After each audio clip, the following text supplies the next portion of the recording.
గుంటూరులో మాజీ మంత్రి అంబటి రాంబాబు ఇంటి వద్ద ఉద్రిక్తత నెలకొంది. టీడీపీ నేత మాధవి ఆధ్వర్యంలో మహిళా కార్యకర్తలు ఆందోళనకు దిగగా వైసీపీ శ్రేణులు అడ్డుకోవడంతో తోపులాట జరిగింది.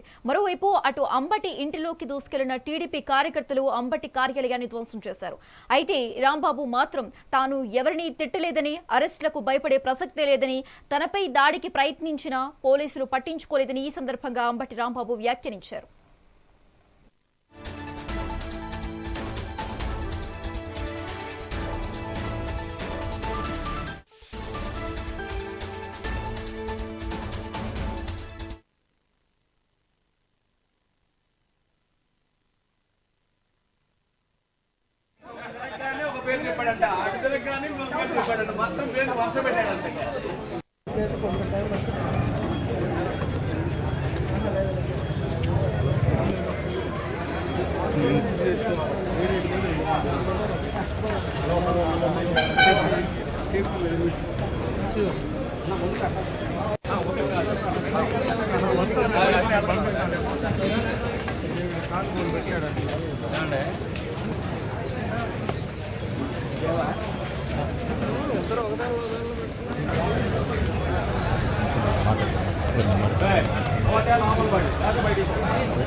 కొంచెం పెట్టు.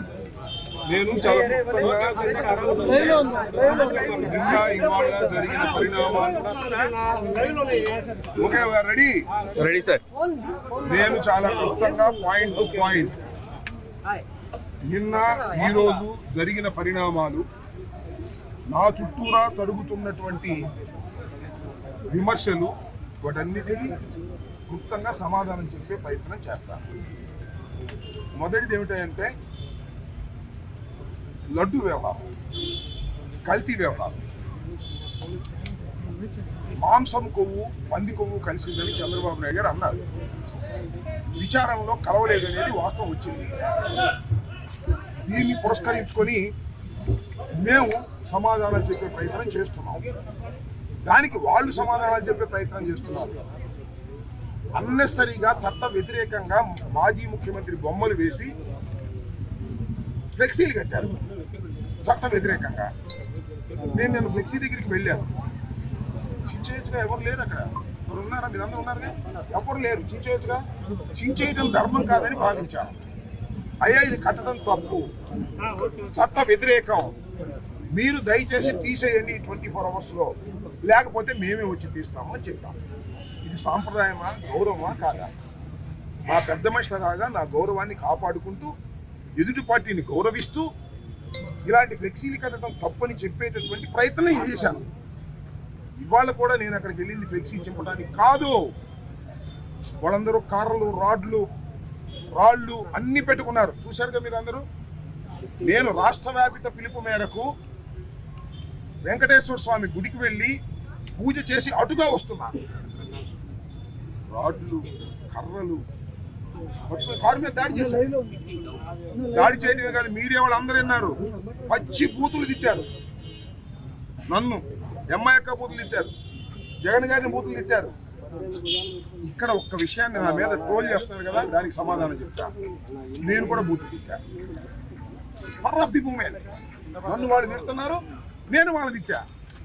మధ్యలో చంద్రబాబు నాయుడు గారి పేరు కూడా వచ్చింది, కానీ ఆయన్ని కాదు ఉద్దేశించి నేను తిట్టింది. నా ఎదురుగా నన్ను తిడుతున్నటువంటి మహిళ తిట్టింది.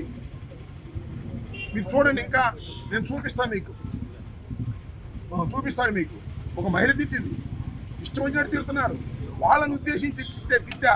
దమ్ముంటే చంద్రబాబు నువ్వు రమ్మన్నా, ఇది కలిసింది అంతే తప్ప ఈ ముఖ్యమంత్రి చంద్రబాబు నాయుడు గారిని ప్రజలు ఎన్నుకున్నారు. ఆయన అలా బూతులు తిట్టాలనే ఉద్దేశమే నాది కాదు. ఇదిగో చూడండి, నేను తర్వాత చూపిస్తాను, మీరు ఎత్తుతే దొరుకుతాయి. అది నా ఉద్దేశం కాదు. అయినా నేను భావిస్తుంది ఏంటంటే, అయినా ఈవెన్ దెన్ చంద్రబాబు నాయుడు గారిని కాకపోయినా నన్ను తిడుతున్న వాళ్ళని కూడా నేను పెద్ద నాయకుని అలా తిట్టి ఉండాల్సింది కాదు. కానీ ఇదే స్పర్ ఆఫ్ మూమెంట్. నా మీద రాళ్ళు పడుతున్నాయి, నా మీద కర్రలు పడుతున్నాయి, నా డోర్ పగలదీస్తున్నారు, కొడుతున్నారు. దిగుదామంటే పోలీసులు అడ్డం వచ్చారు. అప్పుడు బయటకు వచ్చి నేను మాట్లాడిన మాట వాస్తవం. అది కూడా ఈ వయసులో ఇంత పెద్ద నాయకుడిగా ఉన్నవాడిని మాట్లాడుకోకుండా ఉండవలసింది నిజమే. కానీ స్పర్ ఆఫ్ ది మూమెంట్, నాకు మానవత్వంలో మానవుడిగా ఉన్నటువంటి ఆవేశం, చంపడానికి వచ్చినటువంటి ప్రయత్నంలో చేసిన గావుకేకది. దాన్ని వాళ్ళు ట్రోల్ చేస్తున్నారు. చంద్రబాబు నాయుడు గారు తిట్టారంటున్నారు. చంద్రబాబు నాయుడు గారు తిట్టారు కాబట్టి చంద్రబాబు నాయుడు గారు ఆదేశించారంటే అరెస్ట్ చేయమని ఇచ్చారు పోలీసులు. చేసుకొని దమ్ముంటే వెళ్ళటానికి సిద్ధంగా ఉన్నా. నీకు చంద్రబాబు నాయుడు గారు, నీకు నీ కొడుకు పెట్టిన రెడ్ బుక్కి లేదా అరెస్టులకి భయపడటానికి అంబటి రాంబాబు సిద్ధంగా లేడు. చంద్రబాబు దగ్గర నుంచి ఆదేశం వచ్చింది నాకు తెలుసు, వాళ్ళు అరెస్ట్ చేస్తారు నన్ను. I don't care. అరెస్టుకు సిద్ధంగా ఉన్నానని కూడా మనం చేస్తున్నా. ఎప్పుడు దొరుకుతాడా అని చూశారు. ఇప్పుడు దొరికాను అనుకుంటున్నారు. చంద్రబాబుని బూతులు తిట్టాడు కదా, అందుకని అరెస్ట్ చేసేస్తే సింపతి రాదనుకుంటున్నారు. నేను చంద్రబాబుని బూతులు తిట్టలేదు. అలా అప్పుడు ఉన్నటువంటి పరిస్థితుల్లో నా మీద పుడతానికి వచ్చినప్పుడు, లేడీస్ తిడుతున్నప్పుడు, అక్కడ తెలుగుదేశం వాళ్ళు తిడుతున్నప్పుడు, పెద్ద పెద్ద రాడ్డులు పిచ్చుకు తిరుగుతున్నప్పుడు నేను అడుగుతా ఉన్నానే పోలీసులు, నేను తిట్టానని చంద్రబాబు నాయుడు గారు కేసు పెట్టమని అరెస్ట్ చేస్తానంటే అరెస్ట్ చేస్తా అన్నారు కదా, చేసుకోండి, నాకు అభ్యంతరం లేదు. కానీ అంతంత రాడ్లు పట్టుకొని, అంతంత కర్రలు పట్టుకొని తిరుగుతుంటే ఏం పోలీసులు ఆపగలిగారా? వాళ్ళ దగ్గర రాడ్డు తీసుకోగలిగారా? ఇందాక ఎవరో నా ఇంటికి వచ్చి ఒక ఆయన తిట్టిందంట, ఆపగలిగారా? ఇదేనా మీరు వన్ సైడెడ్గా చేస్తారా? అంటే మమ్మల్ని కొట్టడానికి వచ్చిన వాళ్ళకి రక్షణ కల్పిస్తారు, మమ్మల్ని తిట్టే వాళ్ళని మేము తిరిగితే దాన్ని వక్రీకరిస్తారు. నేను మనవి చేస్తున్నా, నేను చంద్రబాబు నాయుడు గారిని తిట్టవలసిన అవసరం నాకు లేదు. ఎప్పుడు తిట్లా, రాజకీయంగా విమర్శ చేస్తా.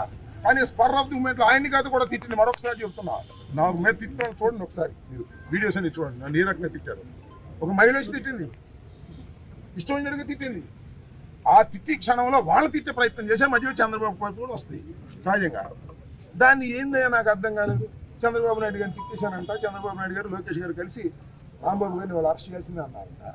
చేసుకోండి, సిద్ధంగా ఉన్నాను. ఇప్పుడే కదా, ఎప్పటి నుంచో సిద్ధంగా ఉన్నా. చెప్పా నేను, నీ రెడ్ బుక్ నా కుక్క కూడా లెక్క చేయదని చెప్పా. నువ్వు అరెస్ట్ చేస్తే అరెస్టుకు సిద్ధంగా ఉన్న, బెయిల్కి కూడా వెళ్ళని వాళ్ళను. వాళ్ళు అరెస్ట్ చేస్తారని తెలుసు. నేను బెయిల్కి వెళ్ళను, పారిపోను, నా ఇంట్లోనే ఉంటా. అసలు మీరందరూ వచ్చి అరెస్ట్ చేసుకుని తీసుకెళ్ళని వెళ్ళిపోతాను, మమ్మల్ని అందరూ నాగమంటాను, వెళ్ళిపోతాను. ఈ అన్యాయమైన అక్రమమైన అరెస్టులు చేస్తారా మీరు? నేను స్పర్ ఆఫ్ ది మూమెంట్లో అన్నదాన్ని ఆసరాగా తీసుకుని చంద్రబాబు నాయుడు గారు చర్చించుకున్నారంట. ఎమ్మటే అరెస్ట్ చేయండి అన్నారంటే ఫోర్స్ పెట్టారు. I don't care. మరొకసారి చెప్తున్నా, చంద్రబాబుకి, చంద్రబాబు కొడుక్కి, రెడ్ బుక్కి, నా ఇంట్లో కుక్క నా తోటలో ఉన్న 2 కుక్కలు, అవి కూడా భయపడవు. అర్థం కదా? మీరు అరెస్ట్ చేస్తే భయపడేవాడిని కాదు నేనని చెప్తున్నా. అరెస్టుకు సిద్ధంగా ఉన్నప్పుడే రాజకీయాల్లో ఉండాలని నిర్ణయించుకున్న మొదటి రోజునే నేను ఇవాళ దొరికాను.